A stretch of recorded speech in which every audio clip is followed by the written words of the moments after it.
Students of CBSE board class 10 class 12, बच्चों जो private candidates हैं, चूंकि उनका स्कूल से भी फिलहाल लेना देना नहीं है, तो बच्चों के कुछ क्वेरीज होते हैं, आप थोड़े से प्रिपेयर्ड होके जाइए। एडमिट कार्ड को लेके कई बच्चों ने जिसे डाउनलोड नहीं किया, कई बच्चे थोड़े कैजुअल अप्रोच में चलते हैं, तो बेटा आप ऑनलाइन ही आपको मिलेगा, nobody is going to give you admit card.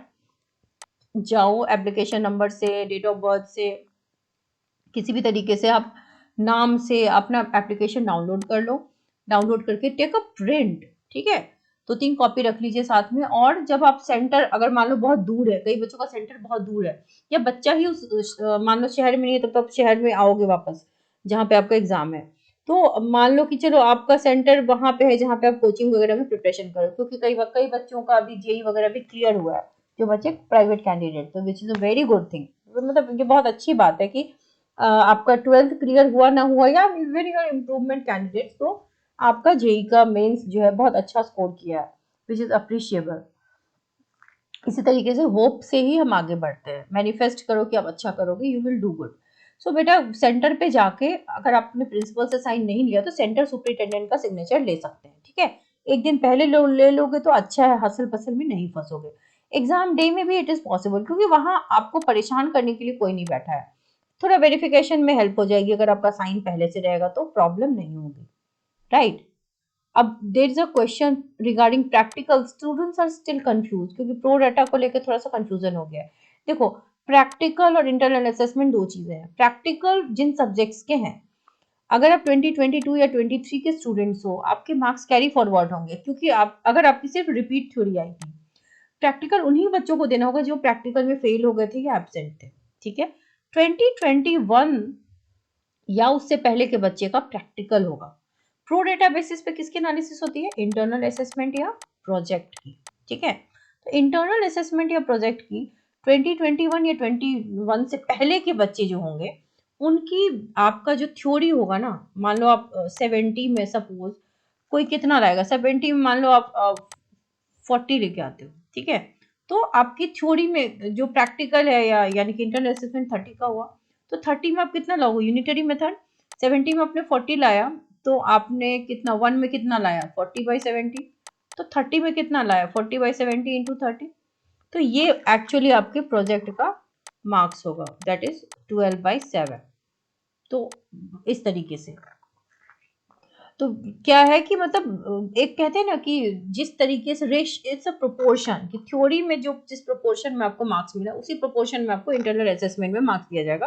तो यहाँ पर बच्चों के मार्क्स का थोड़ा लॉस होगा, क्योंकि आपको देखो 20 में 18 आया होगा, 30 में 80, 28 के आसपास स्कूल में आया होगा, लेकिन अभी क्या होगा ना, वो कम हो जाएगा। बट दिस इज फॉर दो स्टूडेंट जो 2021 या उससे पीछे के हैं, ठीक है। बाकी जिनकी थ्योरी प्रैक्टिकल क्लियर है, उनको 2022 या 3 वालों को प्रैक्टिकल रिपीट करने की नीड बिल्कुल भी नहीं पड़ने वाली है, ठीक है। और पासिंग परसेंटेज जो है, it is 33/100। So for 12 student, अगर आपकी थ्योरी 70 मार्क्स की है, तो बेटा आपको 23 लाना पड़ेगा। 80 मार्क्स की थ्योरी है, तो आपको 27 लाना पड़ेगा, ठीक है। लेकिन अगर आप 10th के स्टूडेंट हैं, तो आपको थ्योरी प्लस प्रैक्टिकल मिला के 33 लाना है।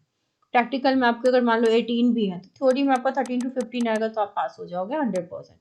कुछ चीजों का ध्यान रखना एग्जाम देने से पहले, जैसे बेटा स्टेप मार्किंग होती है, so do not leave a single question. सारे क्वेश्चन को अटेम्प्ट लेके आओगे, जितना ही आ रहा है स्टेप्स लिख दो। कोई क्वेश्चन जैसे मान लो कोई न्यूमेरिकल आपको नहीं आ रहा है, गिवन जो भी है ना, मान लो टी की वैल्यू गिवन है 23 केल्विन समथिंग, वो भी लिखने के हाफ मार्क्स होते हैं, तो आप उसको छोड़ना मत, जहां तक आता है लिख देना।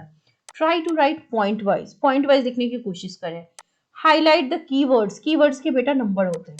लास्टली मॉडरेशन पॉलिसी तो बेटा लगी हुई है, अगर क्वेश्चन सेट आपका डिफिकल्ट है, तो सीबीएसई ने सर्कुलर जारी की है आज ही, और बताया है कि हर सेंटर को इंफॉर्मेशन देनी होती है अपने सीबीएसई को immediately on the same day, what are the observations, क्या कोई क्वेश्चन गलत था, अगर आपके किसी क्वेश्चन सेट में कोई क्वेश्चन रॉन्ग है या किसी तरीके की एम्बिग्विटी है, तो आपको पूरे नंबर मिल जाते हैं उसके, ठीक है।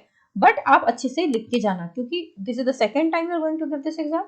ग्रेस मार्क्स इट इज जरूरी नहीं कि आपको मिल ही जाए, ठीक है, क्योंकि आप सिंगल सब्जेक्ट दे रहे हो, तो इसलिए ये हो सकता है रेगुलर कैंडिडेट के लिए कि उनको मिल जाए, but for compartment candidate, improvement candidate, it may be कि यहाँ ये आपको ये ना मिले, तो इस भरोसे आप बिल्कुल ना जाए, आप अपने तैयारी के भरोसे जाए, अच्छे तरीके से तैयारी करें। 80% ऑफ द सिलेबस जो है 80% ऑफ द क्वेश्चन आपके 20% ऑफ द सिलेबस से आती है। तो उन 20% ऑफ द सिलेबस को देखिए, व्हाट आर द टॉपिक्स जहां से क्वेश्चन ज्यादा उठते हैं। लास्ट 5 years के पीवाईक्यू, जो मान लो कि कुछ नहीं तैयारी है, 5 साल का पीवाईक्यू याद कर जाओ, रट जाओ, वो हो गया, फिर थोड़ा सा और 2 साल का रट जाओ, आपको कोई क्वेश्चन हो जाएगा। स्टूडेंट जिनकी केमिस्ट्री की एग्जाम होने वाली है, बच्चों केमिस्ट्री के सारे इंपॉर्टेंट कंटेंट्स जो है वो प्लेलिस्ट की लिंक जो है डिस्क्रिप्शन बॉक्स में दे दी गई है। सारे इंपॉर्टेंट जो एक्सपेक्टेड क्वेश्चंस हैं पर chapter and entire different contents that will be available in the playlist, तो आप ये देख सकते हैं। Stay updated with the channel.